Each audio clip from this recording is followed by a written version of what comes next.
आज हिंदू समाज अलग अलग जातियों में बिखरता जा रहा है। ऊंची और नीची जाति का गंदा खेल लगातार बढ़ रहा है। कुछ धर्म के ठेकेदार तो कुछ राजनीतिक संगठनों से जुड़े नेता जातिवाद राजनीति के चक्कर में हिंदुओं को बांटने का काम कर रहे हैं।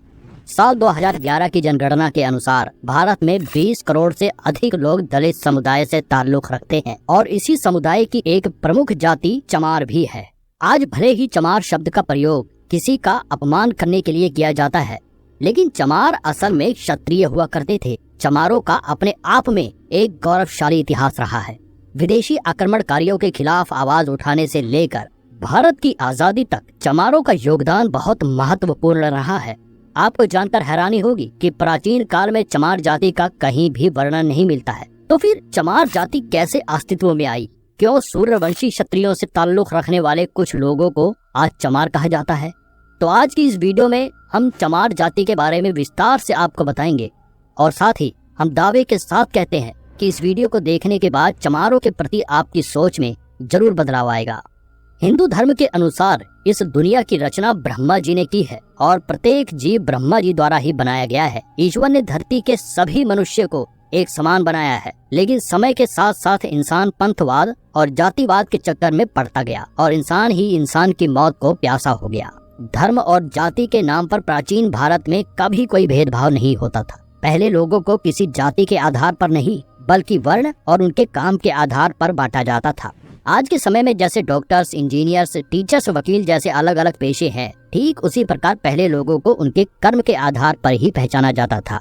ब्राह्मण, क्षत्रिय, वैश्य और शूद्र के बारे में आपने पढ़ा भी होगा। ये सभी नाम लोगों को उनके कार्यों के आधार पर ही दिए गए थे। वही महाभारत और रामायण काल में भी इंसानों को अलग अलग आधार पर विभाजित किया गया है। उस समय देव, दानव, राक्षस, यक्ष, किन्नर और गंधर्व के आधार पर जाति तय की जाती थी, जो आज की जातिवाद से बिल्कुल भिन्न है।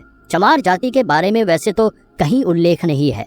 चमार शब्द का प्रयोग पहली बार सिकंदर लोधी द्वारा 16वीं शताब्दी में किया गया था, जिस समय भारत में तुर्की और अफगान के आक्रमणकारियों ने भारत में प्रवेश करना शुरू किया था। उस समय पश्चिम बंगाल में चर्मकार वंश का राज हुआ करता था। ये इक्ष्वाकु और सूर्यवंशी क्षत्रिय समुदाय से संबंध रखते थे। गौतम बुद्ध, चंद्रगुप्त और अशोक सम्राट भी इसी वंश के थे। राजा चवर सेन के शासनकाल के दौरान चर्मकार वंश काफी ऊंचाइयों तक पहुंच गया था। संत रविदास जी भी चवर वंश के ही वंशज थे। चित्तौड़ के राजा राणा सांगा और उनकी पत्नी झाली रानी संत रविदास जी को काफी मानते थे। राजा और रानी ने मिलकर रविदास जी से चित्तौड़ आने का अनुरोध किया और कहा कि वे चित्तौड़ के राजगुरु बनकर महल में निवास करें। रविदास जी ने राजा का आग्रह स्वीकार कर लिया और चित्तौड़ के महल में रहने लगे। इस दौरान रविदास जी के व्याख्यान और उनकी रचनाओं ने लोगों को प्रभावित करना शुरू कर दिया और बड़ी संख्या में लोगों ने रविदास जी को अपना गुरु स्वीकार कर लिया। वहीं दूसरी ओर दिल्ली में सिकंदर लोधी का शासन चल रहा होता है। सिकंदर को रविदास जी के बारे में सूचना मिली तो उन्हें डर हुआ कि कहीं लोग इस्लाम धर्म की बजाय रविदास जी से ज्यादा प्रभावित होना शुरू न कर दे। सिकंदर घबरा गया और अपने एक खास व्यक्ति मुल्ला सदना फकीर से कहा कि वे चित्तौड़ जाए और रविदास जी से इस्लाम धर्म कबूल करने को कहे। रविदास जी को जबरन मुसलमान बनाने के लिए सदना फकीर चल पड़ा। जब उसकी मुलाकात रविदास जी से हुई तो रविदास जी ने कहा कि वह शास्त्रार्थ और तर्क वितर्क कर ले। अगर सदना फकीर उन्हें पराजित कर देता है तो वह इस्लाम धर्म कबूल कर लेंगे, लेकिन साथ ही उन्होंने शर्त रखी कि अगर सदना फकीर हार जाता है तो उसे हिंदू धर्म कबूल करना होगा। सदना फकीर को अपने आप पर पूरा भरोसा होता है और दोनों के बीच वाद विवाद शुरू हो जाता है। इस शास्त्रार्थ में रविदास जी की जीत होती है और उनके तर्क वितर्क से सदना फकीर इतना प्रभावित हो जाता है कि वह अपनी मर्जी से ही हिंदू धर्म अपना लेता है और अपना नाम बदलकर रामदास रख लेता है। रामदास और रविदास जी मिलकर हिंदू धर्म का प्रचार करने में जुट जाते हैं। रविदास जी समाज के सभी लोगों को एक समान नजरों से देखते थे और बराबरी का संदेश दिया करते थे। जब सिकंदर लोधी को पता चला कि सदना फकीर ने हिंदू धर्म अपना लिया है तो वह आग बबूला हो गया और उसने रविदास जी को बंदी बनाने के आदेश दे दिए। रविदास जी को बंदी बनाकर एक कारागृह में डाल दिया गया, जहां उन्हें चमड़े के जूते बनाने का काम सौंपा गया। सिकंदर लोधी का हिंदुओं पर अत्याचार बढ़ता जा रहा था। वह लोगों को अधिक से अधिक इस्लाम कबूल कराने पर मजबूर कर रहा था। रविदास जी को जब कारागृह में बंद किया गया तो क्षत्रिय राजाओं और चर्मकार वंश के लोगों का खून खौल उठा। कई राजाओं ने मिलकर दिल्ली को चारों तरफ से घेर लिया। सिकंदर लोधी के खिलाफ आम लोगों ने अपनी आवाज बुलंद कर दी। इस तरह लोगों के विद्रोह को देखते हुए लोधी ने संत रविदास जी को रिहा कर दिया। लेकिन सन 1520 ईस्वी में संत रविदास जी का देहांत हो गया और एक बार फिर सिकंदर लोधी का अत्याचार बढ़ गया। चर्मकार वंश के लोगों ने इस्लाम धर्म कबूल करने से साफ इनकार कर दिया।